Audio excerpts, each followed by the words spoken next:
नमस्कार. दीपक रेगे कथाकथन चॅनलवर तुम्हा सगळ्यांचं मनापासून स्वागत. मित्रांनो, तुम्ही ऐकताय अभय बापट यांची होल्ड अप ही कादंबरी आणि आज भाग 5. पाणिनी ऑफिसात आला तेव्हा कनक त्याचीच वाट बघत होता. कनक, काय झालं रे सिया माथुरचं? अरे ती कुठे राहते ते शोधलंय आम्ही. तुझी कालची भेट कशी झाली तिच्याबरोबरची? पाणिनींनी त्याला सर्व सविस्तर हकीकत कथन करून टाकली. कनक, मरुशिका मतकरीचे 3 क्लब आहेत, ज्याला ती व्हिला म्हणते. तीनही क्लब हे छोट्याशा उपनगरात आहेत. तिन्ही ठिकाणच्या जागेची निवड मरुशिकानं फार काळजीपूर्वक केली आहे. हे ऐकलं आणि कनकनं मान डोलून टाकली.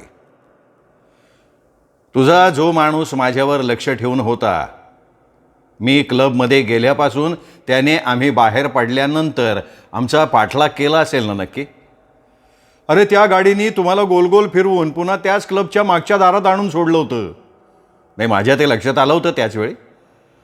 हे बघ कनक, तू त्या सिया माथुरवर समन्स बजाव.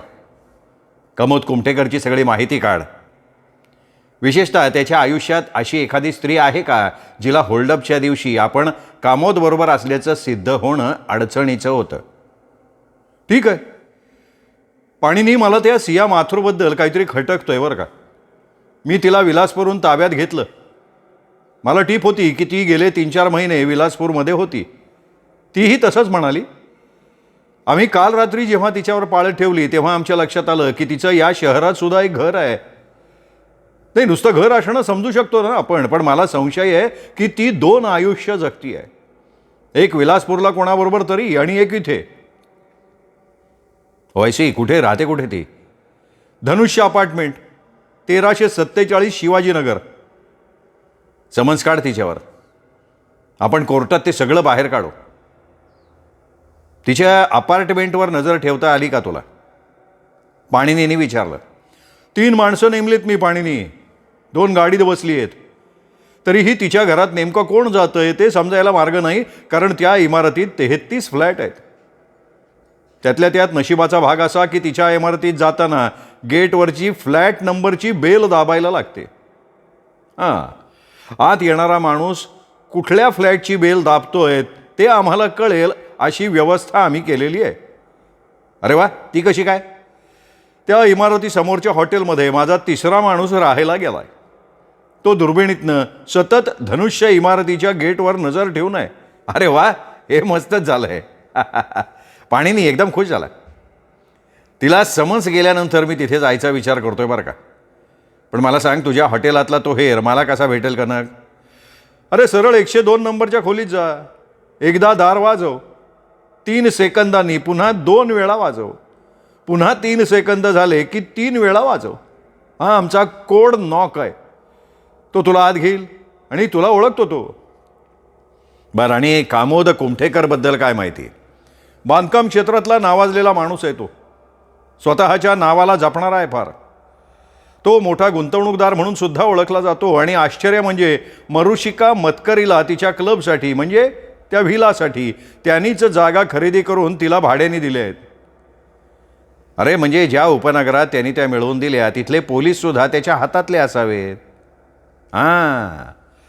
त्यामुळे त्या चौकीतला पोलीस कामोदशी तडजोड करायला सुचवतोय मृदगंधाला. याचा अर्थ तो कामोद म्हणजे फार तयार माणूस वाटतोय. त्याची सगळी माहिती पिंजून काढ कनक. त्याचा सगळा भूतकाळ फार खर्चिक पडणार आहे पाणिनी ते. हे बघ, तू हे फुकट करशील असं मला अपेक्षित नाही आहे.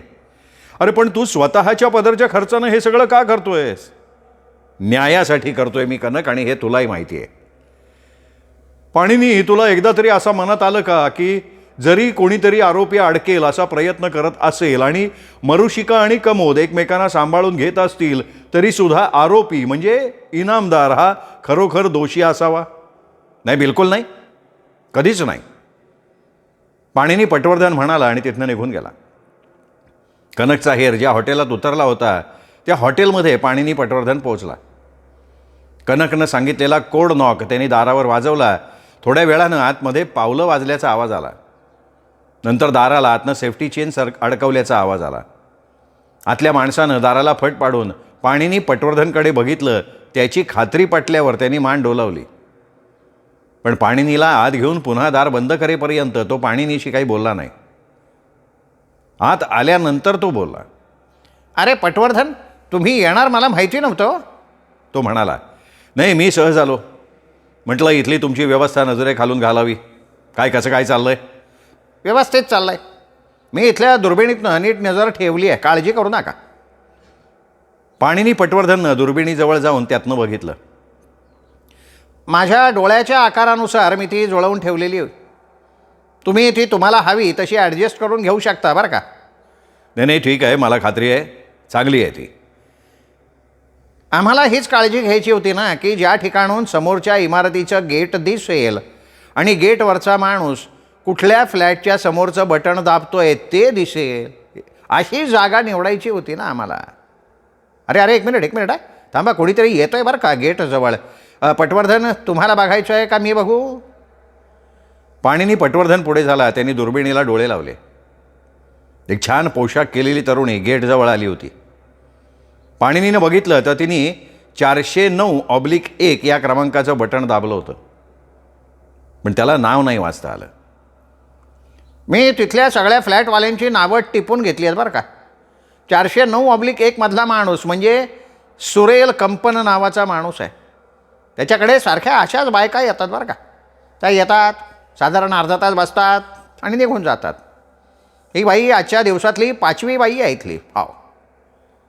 सुरेल कंपन, वेगळंच नाव आहे. 4था मजला असेल ना हा? हो, अगदी बरोबर आहे. अरे तिने ज्या फ्लॅटची बेल वाजवली त्यांनी वरून तिला आत यायची परवानगी पण दिलेली दिसते. ती चालली आहे की आतमध्ये? पाणिनी म्हणाला. ती बाई त्याला इमारतीच्या आतल्या भागात जाताना दिसली. आमचा माणूस सिया माथुरवर समन्स बजावण्यासाठी येईल आत्ता. तो येऊन गेला की एक तरुणी तिथे येईल पुढच्या पाठपुराव्यासाठी. ती तरुणी म्हणजे या खटल्यातला आरोपी इनामदार याची पुतणी आहे. तिचं नाव मृदगंधा इनामदार. एकदम छान आहे, सरळसोट मुलगी आहे, धाडसी आहे. ती सिया माथुरकडनं कौशल्यानं नेमकं काय घडलं आहे हे काढून घेणार आहे. ठीक आहे, आणखीन काय? मृदगंधा भेटून गेल्यावर तिला काही ठोस असं सिया माथुरकडून कळलं की ती कनक ओजसला फोन करून कळवेल आणि मग तो ते मला कळवेल. तुम्ही इथे आहात हे कनक ओजसला माहिती आहे? ऑफकोर्स, मी येताना त्याला सांगून आलो आहे. नाही, समजा ना त्या मृदगंधाला ठोस असं काही हातात नाही लागलं तर? तसं घडलं तर 2 गोष्टी घडतील ना. एक तर सिया बाहेर पडेल किंवा कोणाला तरी भेटून पुढे काय करायचं याच्या सूचना घेईल किंवा फोन करेल ती कोणाला तरी आणि तिथे बोलावून घेईल. संबंधित माणसाला प्रत्यक्ष न भेटता फक्त फोनवर बोलून ती सूचना घेणार नाही? नाही, असंही होऊ शकेल, पण शक्यता थोडी कमी वाटते. कसं आहे, अशा प्रकारच्या प्रसंगात समक्ष भेटून शक्यतो कामं उरकली जातात असं मला तरी वाटतं आहे. हां, म्हणजे याचा अर्थ पाठलाग करायचं काम वाढणार आहे. हो, कदाचित 2-2 जणांचा पाठलाग करावा लागेल. बघा, समन्स बजावणी करणारा माणूस आला बरं का. येणाऱ्या जाणाऱ्या माणसांचं रेकॉर्ड ठेवतोयस ना तू? हो, अगदी व्यवस्थित आहे. मला एक सांगा पटवर्धन, समन्स बजावणाऱ्या माणसासमोर ती पाकिट उघडेल? नाही, म्हणजे तसं होऊ नये म्हणून मी त्याला सूचनाच अशी दिली आहे की त्यांनी फक्त तिथे जायचं, तिला पत्र द्यायचं आणि तिची सही घेऊन तिथनं लगेच निघायचं. तो निघत असताना मृदगंधा येईल. ती असं भासवेल की तिला या समन्सबद्दल काहीही कल्पना नाही आहे. ती सांगेल की तिच्या निरपराध असलेल्या काकाला विनाकारण अटक झाली आहे. ती स्वतः नोकरी करून पैसे कमवते आहे. काकानी तिला लहानपणापासून सांभाळलं आहे. त्याला मदत व्हावी म्हणून कोर्टात सिया माथुरनं सत्य काय ते सांगावं. पटवर्धन, तो माणूस वर जायला निघाला आहे बरं का. ठीक आहे, मग आता कुठल्याही क्षणी मृदगंधा इनामदार सुद्धा इथे येईल. त्या हेरानं आपलं निरीक्षण चालूच ठेवलं. पटवर्धन, तुमची मृदगंधा इनामदार ही पंजाबी ड्रेसवर फेंट रंगाचं एक जॅकेट घातलेली, दिसायला छान आहे, बरोबर आहे? हो, अगदी बरोबर आहे. तर मग त्याच वर्णनाची एक मुलगी खाली इमारतीच्या बाहेर वाट बघत थांबली आहे. खालून ते तुला बघू शकत नाहीत ना? नाही, इथे आत अंधार आहे ना खोलीमध्ये. माझी ही दुर्बीण आहे ना, ही खूप शक्तिमान आहे. म्हणजे जवळपास थोडा जरी उजेड असला तरी त्यातून आपल्याला फार चांगलं दिसतं. म्हणजे आपल्याला वाटतं की आपण 3-4 फूट अंतरावरनं माणसाला बघतोय का काय पण त्या माणसाला कळत नाही की आपल्याला कोणीतरी बघताय. याचं एक कारण अजून आहे. आम्ही इथे अंधार करतो, शिवाय खिडक्यांचे पडदे एवढे ओढून घेतले आहेत की फक्त त्या दुर्बिणीपुरते उघडले आहेत. आलं ना लक्षात तुमच्या? म्हणजे समोरून सुद्धा कोणी दुर्बीण घेऊन आपल्याला बघत असेल तरच त्याला आपण दिसू, पण ती शक्यता कमी आहे बरं का. पाणिनीने आपली सिगरेट विझवली आणि म्हणाला, आपण एवढा वेळ बोलतोय खरं, पण तुझं नाव नाही मी विचारलं. मी सर्वेश निंबाळकर. सर्वेश, अशा प्रकारच्या कामात एक जुगार खेळायला लागतो. तुम्ही दबाव टाकला नाही तर काम होत नाही, पण फार दबाव टाकला तर पलीकडचा लढतो अनपेक्षितपणे. तुमच्या समन्समुळे तर एकतर मासा गळाला लागेल किंवा मासा आमिष खाऊन टाकेल. तुमचा माणूस समन्स बजावून बाहेर पडतोय बरं का पटवर्धन, आणि त्याच वेळी मृदगंधा दारावरची बेल वाजवती आहे. हो का? हे बघ, ती जर 10 मिनिटाच्या आत सियाच्या घरातनं बाहेर आली तर त्याचा अर्थ तिची भेट फेल गेली. पण ती अर्धा तास आत राहिली तर मला वाटतं तिच्या हाताला काहीतरी लागलं आहे असं समजायला काही हरकत नाही. खूप आत्मविश्वास दिसतोय बरं का, म्हणजे त्या मुलीच्या चालण्यातनं तो आत्मविश्वास जाणवतोय. खरं आहे, तुझं निरीक्षण अगदी योग्य आहे बरं का. तुम्हाला कोर्टाने नेमलाय ना पटवर्धन या खटल्यासाठी? हो. मग तुम्हाला त्यात पैसे दिले जातात? नाही, अजिबात नाही. तुम्हाला तुमच्या स्वतःच्या खर्चानं आणि वेळ खर्च करून काम करावं लागतं. शक्यतो नवीन वकिलांना कोर्ट अशा केसेस देते त्यांना अनुभव मिळावा म्हणून. पटवर्धन, मृदगंधा आत गेल्याची नोंद मी करून ठेवली आहे बरं का. सिया माथुरकडे सांगण्यासारखं काही असेल असं वाटतंय का खरंच तुम्हाला? असलंच पाहिजे आहे, कारण तिचं इथे आणि विलासपूरला दोन्ही ठिकाणी घर आहेत. Double life? ओ 2 वेगळे घरोबे आणि 2 वेगळे आयुष्य. नाही, ते माहिती नाही अजून. तिला काही हाती लागलं तर काय करणार तुम्ही? तिला आपण थांबवणार. तिची जबानी माझ्या गाडीतल्या टेप रेकॉर्डवर टेप करून घेऊ, म्हणजे मागून काही गडबड व्हायला नको, आणि मला तू साक्षीदार म्हणून हवा आहेस. मृदगंधा इनामदारला माहिती नाही आहे का की तुम्ही इथे आहात? नाही, तिला माहीत नाही, कारण मला हे कोणाला कळू द्यायचं नव्हतं. तिला मिळालेली माहिती कनक ओजसला सांगणं अपेक्षित आहे. त्यानंतर कनक ठरवेल मला सांगायचं का आणि कधी सांगायचं ते. अन्यथा सिया माथुर बाहेर पडली तर तो तिचा पाठलाग करायची व्यवस्था करेल, नाहीतर जो कोणी तिला भेटायला आला तर त्याचा पाठलाग करेल. कसं आहे, आता मी स्वतः या सिया माथुरला बघितलेलं नाही. माझ्याबरोबर जे 2 गुप्तहेर आहेत ना त्यांनी बघितलं आहे तिला, कारण ते व्हिला क्लबमध्ये होते. त्यांनी मला सांगितलं की ती खूप छान आहे म्हणे दिसायला. हो, खूप छान आहे. तू त्या व्हिला क्लबबद्दल काही ऐकलंयस का रे? म्हणजे कशाच्या दृष्टीनं विचारताय तुम्ही? हां, म्हणजे तिथे चालणारा जुगार, रॅकेट, अशा गोष्टी? नाही हो, नाही. सर्वेश म्हणाला, पण त्याची नजर समोरच्या इमारतीकडे होती. पटवर्धन, तुमची तरुणी बाहेर आली बरं का.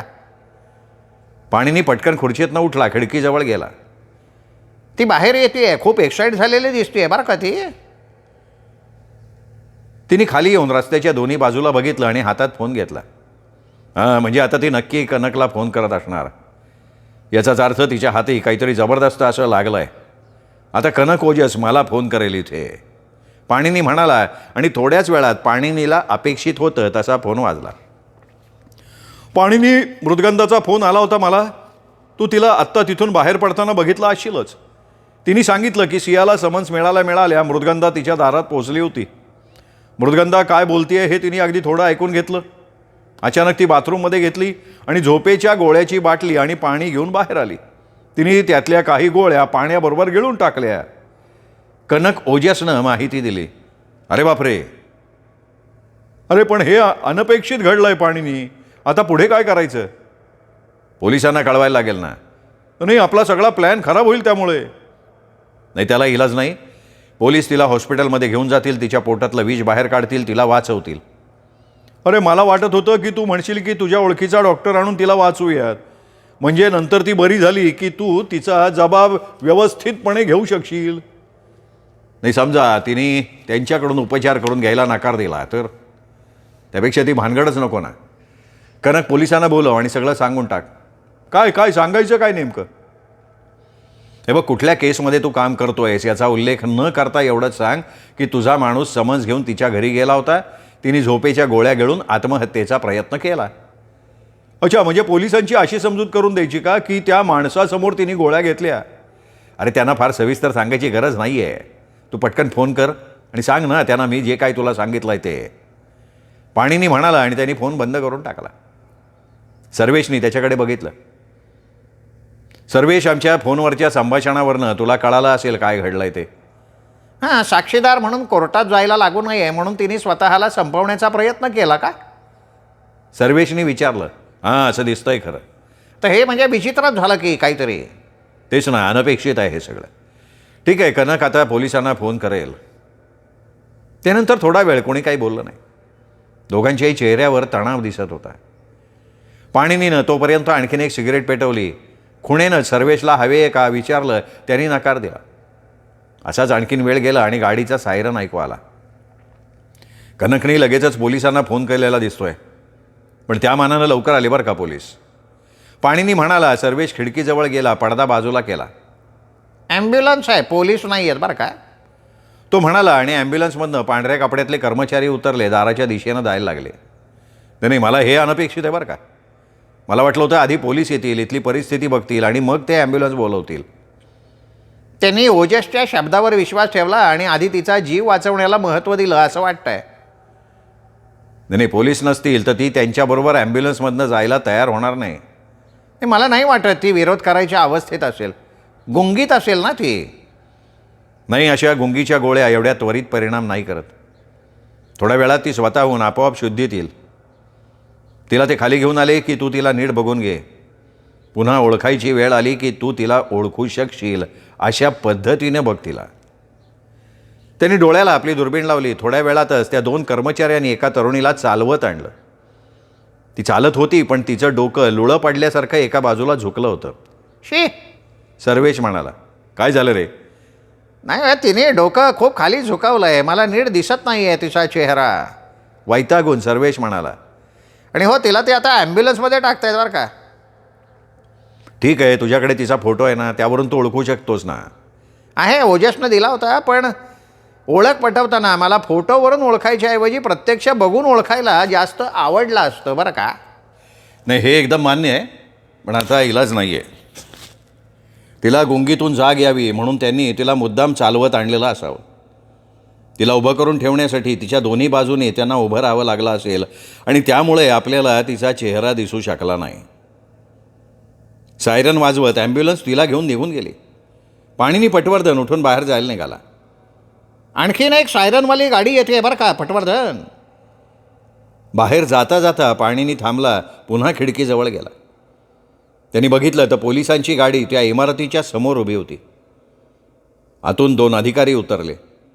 त्यातल्या एकानं गेटवरचं बेलचं बटण दाबलं. दुसरा रस्त्यात अचानक जमलेल्या गर्दीतल्या माणसांशी बोलायला लागला. थोड्या वेळानं पुन्हा ते दोघे गाडीत बसले आणि निघून गेले. काहीतरी गडबड आहे सर्वेश, पटत नाही आहे मनाला.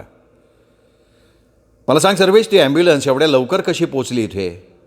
नाही, कनकने फोन केल्यावर पोलिसांनी पहिल्यांदा ॲम्ब्युलन्सला बोलवलं असेल. ती नशिबाने इथे जवळ असेल त्यामुळे ती आधी पोचली असेल.